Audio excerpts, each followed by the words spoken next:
camera. Okay, friends, let's talk a little something. Let's talk a little something about camera settings. What do you do with all those buttons on the camera?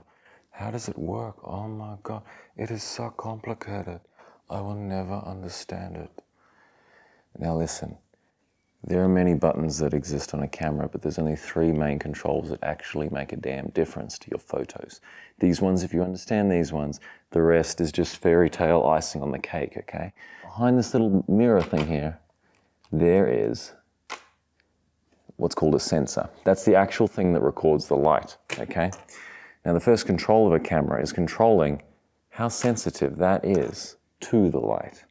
Now to give you a demonstration of what this looks like, I'm going to just change the sensitivity, or ISO, which is it's officially called, on this camera right here, and you can see the difference. Okay, now I'm going to turn the ISO down, and you'll see it gets darker. I'm going to turn the ISO up, and you'll see that it gets brighter.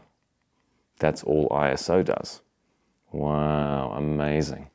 The second control you want to understand is, again, take off the lens, what's called the shutter.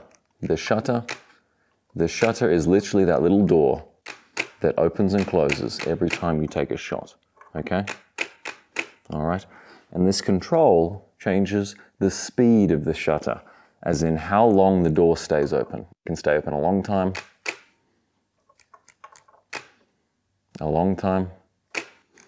or it can stay open a very short time.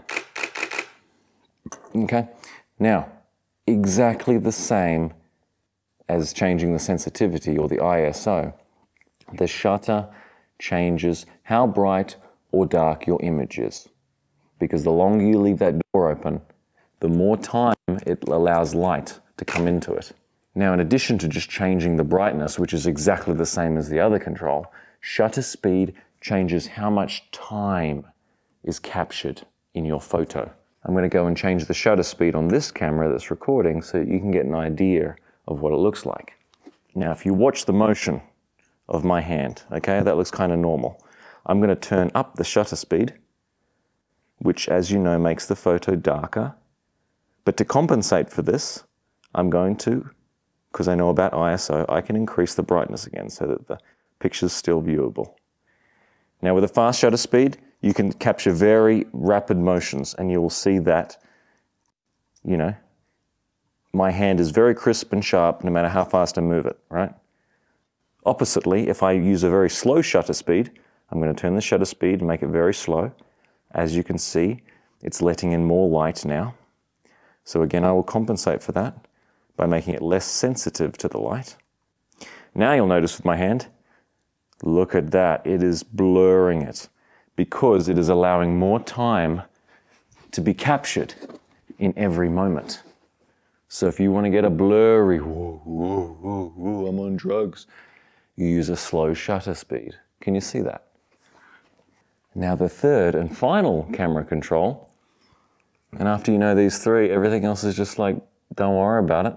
The third and final control is the aperture. Now the aperture is to do with your lens, okay? And the aperture is simply how open or closed the hole in your lens is. You can open it up, or you can close it. Now, exactly the same as the other 2 controls.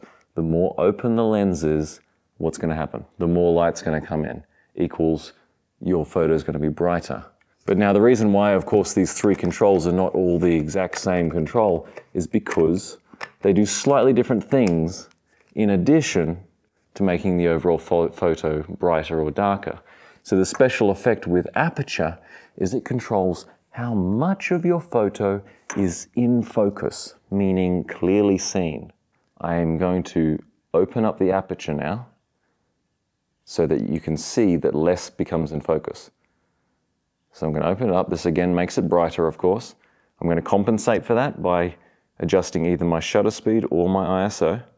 And you'll notice that now the camera is clearly in focus, but everything, including my hand and the background, is all soft and mushy. This is what happens when you use a wide open aperture. And oppositely, if I make the aperture very small, I'm going to make it very small right now. Of course, it makes the photo darker. And I'm going to compensate for that by adjusting either my shutter or my ISO. I'm going to bring back the light, and now look at it. You'll see that everything from the camera to the background is in focus. So you see here, friends, it's not all impossible to know. In fact, it's quite easy, which is going to help you become awesome.